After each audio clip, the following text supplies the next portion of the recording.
So I actually did end up going to the LA Uber strike, and here are some of my thoughts.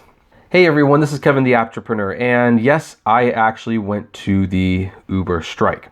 Now, for those of you who have been paying attention to my channel the last few days, people have actually been asking me, Kevin, are you going to actually go to the Uber strike? It is pretty much in your backyard.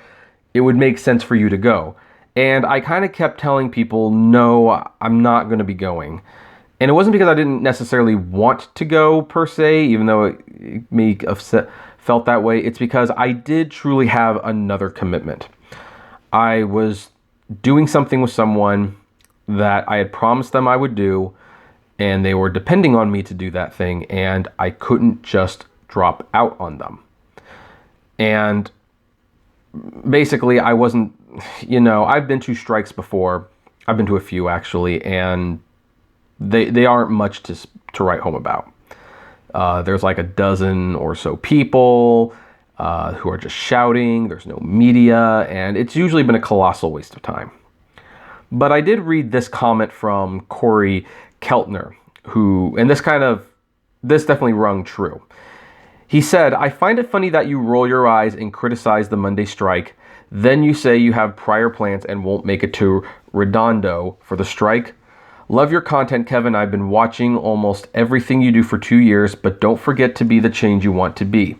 If you tell others there are sacrifices you have to make for a long strike, but can't even make one day to cover and support the strike, why should someone value your credibility on the issue? Just saying, I still like you though. And by the way, that's a pretty nice way of saying, I think you're wrong on doing this. And while I will disagree that, sometimes you just find yourself in a situation where you can't get out of a commitment and you can't do it. This comment did affect me to the point where it's like, I should make a better effort to rearrange this prior commitment. So I talked to the person who I had the commitment with. I told them what was happening. They said, okay, I understand. Could you help me with this on Wednesday? I said, absolutely. And thus I was able to go. Because he's right. If I want to be the change, I have to also lead by example. Which is why I'm going to be committing right now that while I can't promise that I'll go to every single strike, if there is one in the area within reasonable driving distance, and maybe that even includes Vegas, you never know, because I always love an excuse to go to Vegas, then I will be there on the ground talking to people, live streaming it, and I will also have a backup battery, which is one of the many lessons that was learned in this one. Apparently, this camera live streams for about an hour and a half, maybe an hour and 45 minutes, and then it dies. Not enough. So, going to be getting a backup battery 4 times like these. But I have to say, when I got there, it was really, really impressive. A lot more people showed up than anticipated. And also, a lot of people recognized me, and that's always fun. So I got to meet a lot of my fans, got to talk to them. Even got to talk to one guy who, I'm not going to call him a hater, but he definitely disagreed with my stance on a few things. And one of the group organizers even came up to me and said on camera, and I have it on camera, that he wanted to clarify some of their positions, and that's actually perfectly fine. I was there to listen and document. Some people in the live stream were kind of going like, oh, you should be making a bigger deal about yourself. Like during the speeches, you should be trying to say something. They didn't know me. I wasn't scheduled to speak. If they'd asked, I would have said something. But otherwise, I was there to listen and document. What's more, this is the first Uber strike that I've been to that the media has been involved in. And I have talked to not only several of the media personalities that were there, none of which put me on TV, of course, but whatever. I'm not a great looking guy. And I even spoke to a couple congressmen or I should say a couple people running for Congress or state or mayor. There's a couple people who are seeking positions in office of power who were at the strike. I've got their number and I will try to contact them and we can discuss what it is they're running for and how they want to help rideshare drivers. Because after yesterday's conversation on the live stream and some of the stuff I saw today, I realized one of the things that does need to be discussed on this channel are politicians. We do have an election coming up. And while I will not tell you who to vote for or what political party I am affiliated with, we will look at all the candidates, what their stance on rideshare and the gig economy is, and what they want to do about it, because these are the people that can actually write the laws that make the change, and we need to know who it is we're talking about. Now, overall, I'm sure the first thing you want to know is, was this strike a success? And the answer was yes, in a very, very specific way, but no in the way that you probably want it to be a success. Let me tell you this. Some people are asking, did this strike actually hurt Uber? No, it didn't. I can guarantee you it did not hurt Uber one bit. Granted, it did surge a little bit, and that is not something to scoff too much at, because, by having the customers pay more, that ticks them off. But here's the thing, one strike was never going to do anything. And that's always been my thing. People are complaining that I'm discouraging people from striking, that I'm telling them not to strike. And I don't recall telling people not to strike.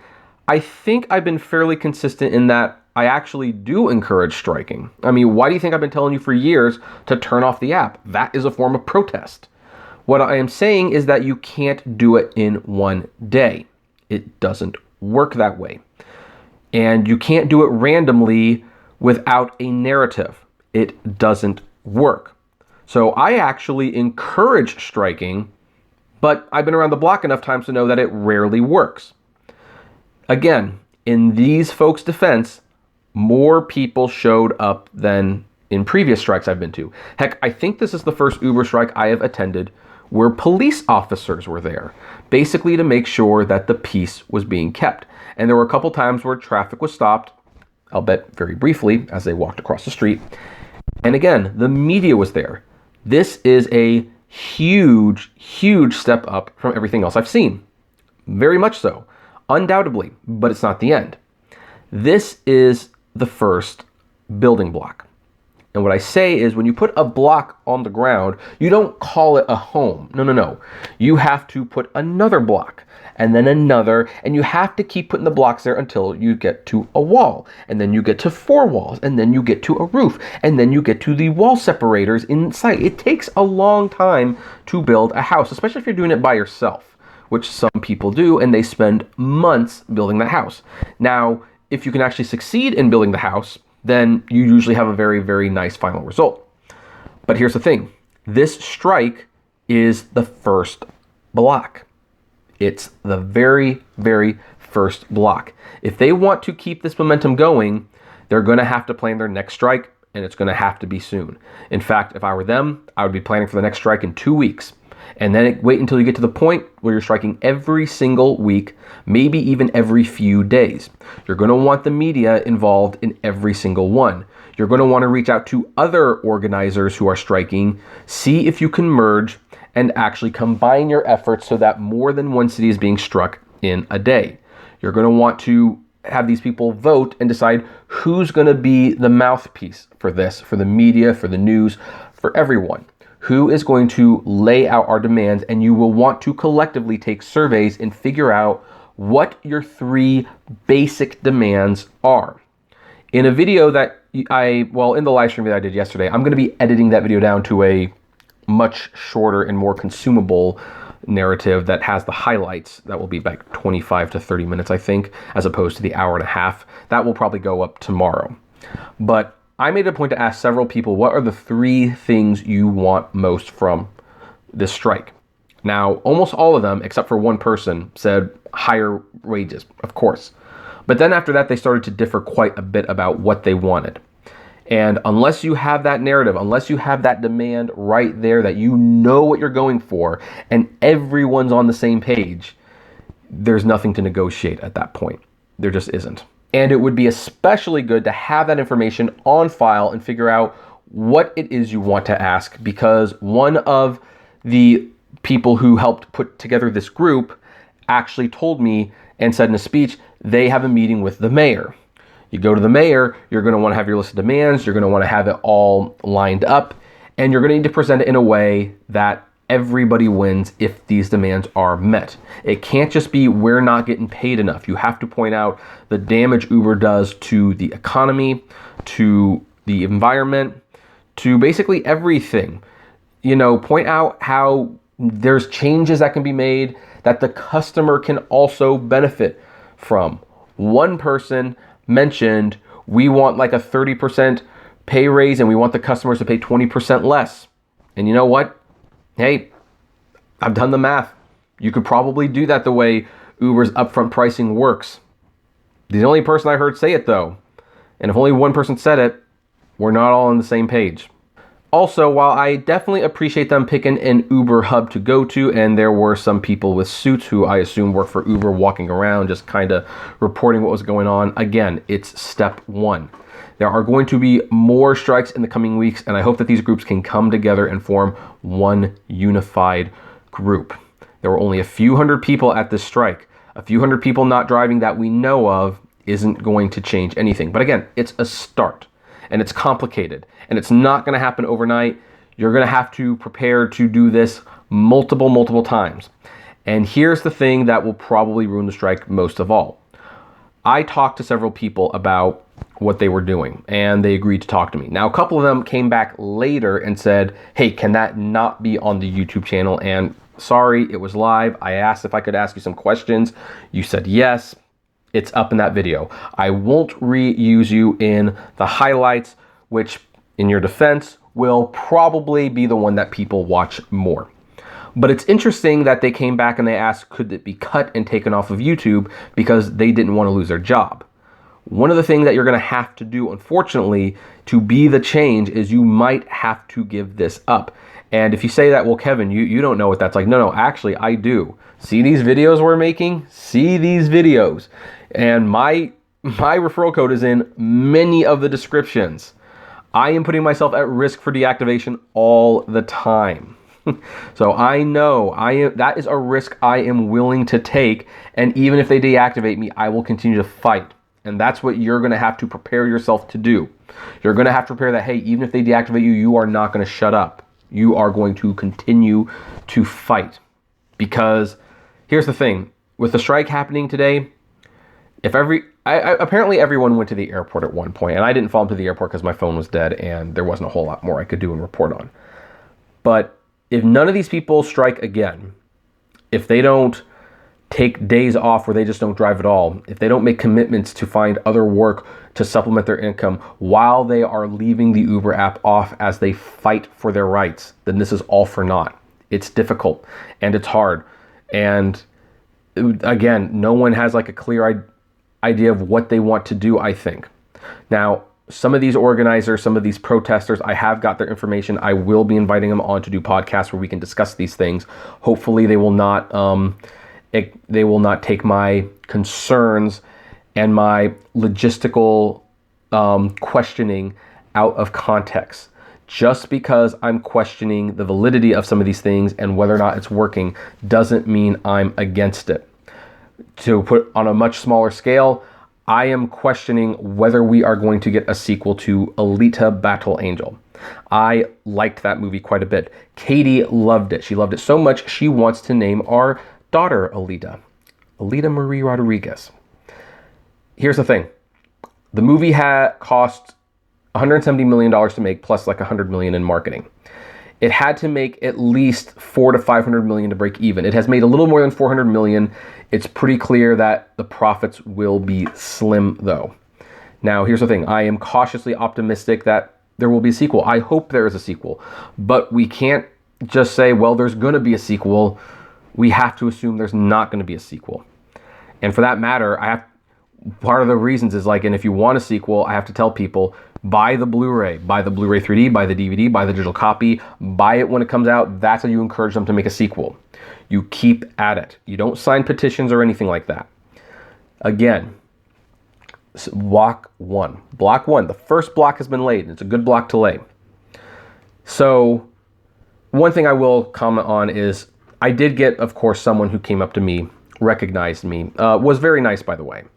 And he wasn't hating on me, but he said I was eating crow because I was here, and I needed to stop being divisive. I needed to unite people. To that person, thanks for the feedback, by the way. But I wasn't necessarily eating crow, even though I told you I was. I meant what I said, and I still mean what I say. that strike isn't going to hurt Uber, but it's a good start. If we can do this every week, and maybe even a couple times a week, if you can keep the apps off, and if you can get like the politicians at the table, if you can get laws on the ballot, those are how you protest Uber. A bunch of people standing holding signs in the street for one afternoon isn't going to do anything. You got to start somewhere, but we need to acknowledge this is the starting point. And I have never been against striking. If I was against striking, I wouldn't have been telling people to delete the app for all these years, and I would not have started I didn't start, but I would not have been so on board the hashtag delete Uber train. But here's the thing, we need to have a discourse about what works and what didn't work. Let's look at this situation, this strike, and say, okay, what about this strike was effective? And what about the strike was not effective? We need to start having those conversations. And as long as I can make it, because I can't reschedule every commitment I have. I do some entrepreneurship work for other companies, and I just have to do that sometimes. But I will try to be there as often as I can, especially since this was a very encouraging first step. I did like the turnout. I did like what was being said. And if I were an Uber executive, would I be overly concerned about what's happening? No. But would I be a little concerned? Possibly. I mean, I'd probably be looking at it and like, okay, this isn't hurting us right now. But if this thing grew and if this thing happened at multiple locations on the same day, then we might have a problem. So you've taken the first step to getting Uber's attention. Don't drop the ball. But that's where we're going to leave it. What about you? Were any of you at the strike? Did any of you strike by not turning on the app? Do you agree with the strike? Do you not agree with the strike? I would love to know. Comment below. Like, favorite, share, subscribe. If you enjoy my videos, consider becoming a Patreon member. It's totally optional, of course, but even as little as $1 a month goes a long way to helping the channel run smoothly and get access to my Patreon's exclusive blog.